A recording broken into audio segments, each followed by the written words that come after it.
हरे कृष्णा। राजा अम्बरीश कौन थे? आज हम राजा अम्बरीश की आपको कथा सुनाते हैं। राजर्षि अम्बरीश वैवस्वत मनु के पौत्र महाराज नाभाग के प्रतापी पुत्र थे। ये चक्रवर्ती सम्राट थे, परंतु वे इन बात को जानते थे कि यह सारा ऐश्वर्य स्वप्न में देखे हुए पदार्थों की भांति असत्य है। इसलिए उन्होंने अपना सारा जीवन परमात्मा के चरणों में अर्पण कर दिया था। उनकी समस्त इंद्रियां मन सहित सदा सर्वदा भगवान की सेवा में ही लगी रहती थी। एक समय राजा ने रानी समेत श्री कृष्ण की प्रीति के लिए एक वर्ष की एकादशियों के व्रत का नियम लिया। अंतिम एकादशी के दूसरे दिन विधिवत भगवान की पूजा की गई। राजा पारण करना ही चाहते थे कि ऋषि दुर्वासा अपने शिष्यों सहित पधारे। सब प्रकार से दुर्वासा जी का सत्कार कर उनसे भोजन करने के लिए प्रार्थना किया। ऋषि ने भोजन करना स्वीकार किया और वे मध्याह्न का नित्य कर्म करने के लिए यमुना जी के तट पर चले गए। द्वादशी केवल एक ही घड़ी बाकी थी। द्वादशी में पारण न होने से व्रत भंग हो जाता है। राजा ने ब्राह्मणों से व्यवस्था लेकर श्री हरि के चरणोदक से पारण कर लिया और भोजन कराने के लिए दुर्वासा जी का वाट देखने लगे। दुर्वासा जी अपनी नित्य क्रियाओं से निवृत्त होकर राज मंदिर में लौटे और अपने तपोबल से राजा के पारण कर लेने की बात जानकर अत्यंत क्रोध से त्योरी चढ़ाकर अपराध की तरह हाथ जोड़े सामने खड़े हुए राजा से कहने लगे, अहो, इस धन मद से अंध अधम राजा की धृष्टता और धर्म के निरादर को तो देखो। अब यह विष्णु का भक्त नहीं है, यह तो अपने को ही ईश्वर मानता है। मुझ अतिथि को निमंत्रण देकर इसने मुझे भोजन कराए बिना ही स्वयं भोजन कर लिया। इसे अभी इसका फल चखाता हूँ। यूँ कहकर दुर्वासा जी ने मस्तक से एक जटा उखाड़कर जोर से उसे पृथ्वी पर पटका, जिससे तत्काल कालाग्नि समान कृत्या नामक एक भयानक राक्षसी प्रकट हो गई और वह अपने चरणों की चोट से पृथ्वी को कपाती हुई तलवार हाथ में लिए राजा की ओर झपटी।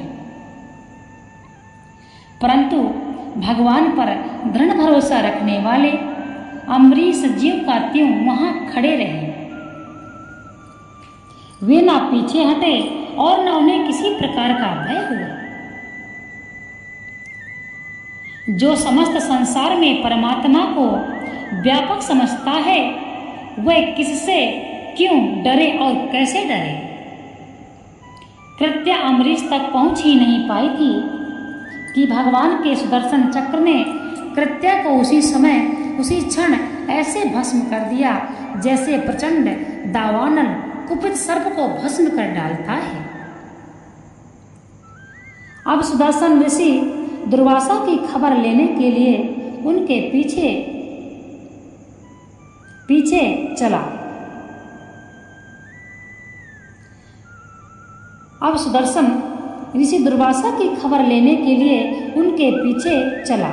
दुर्वासा बड़े घबराए हुए प्राण लेकर भागे। चक्र उनके पीछे पीछे चला। दुर्वासा 10 दिशाओं और 14 भुवनों में भटके, परंतु कहीं भी उन्हें ठहरने को ठौर नहीं मिली।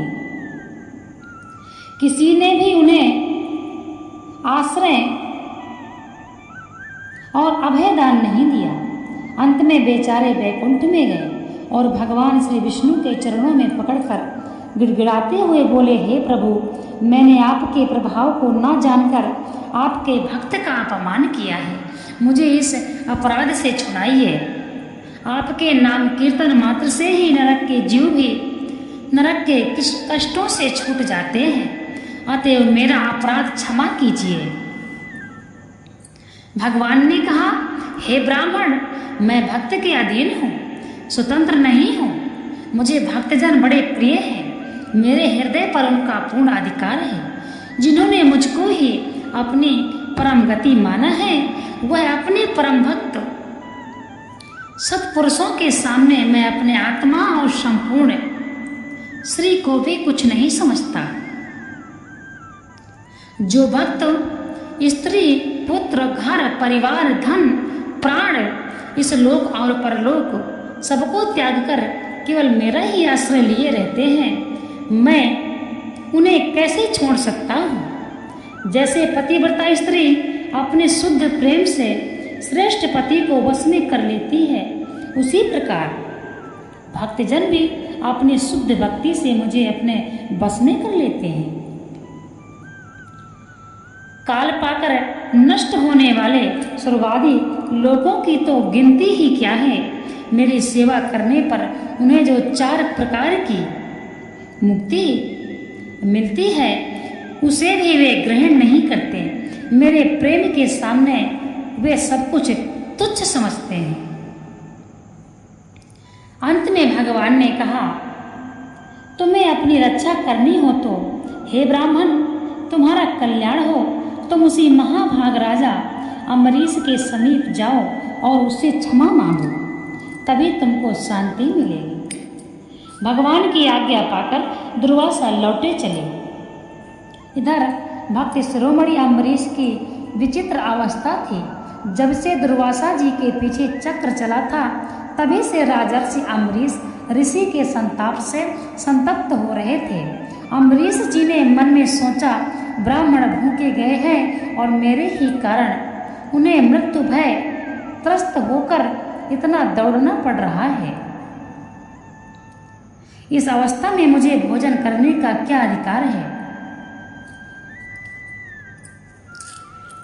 यूं विचार कर राजा ने उसी क्षण से अन्न त्याग दिया और वे केवल जल पीकर रहने लगे। दुर्वासा जी के लौटकर आने में पूरा 1 वर्ष बीत गया, परंतु अम्बरीश जी का व्रत नहीं टला।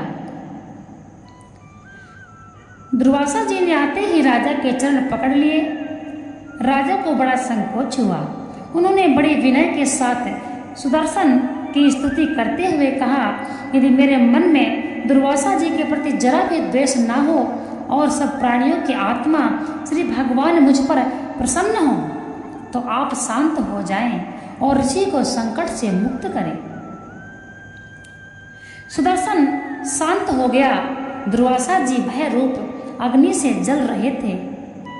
अब वे स्वस्थ हुए और उनके चेहरे पर हर्ष, कृतज्ञता के चिन्ह स्पष्ट रूप से प्रकट हो गए।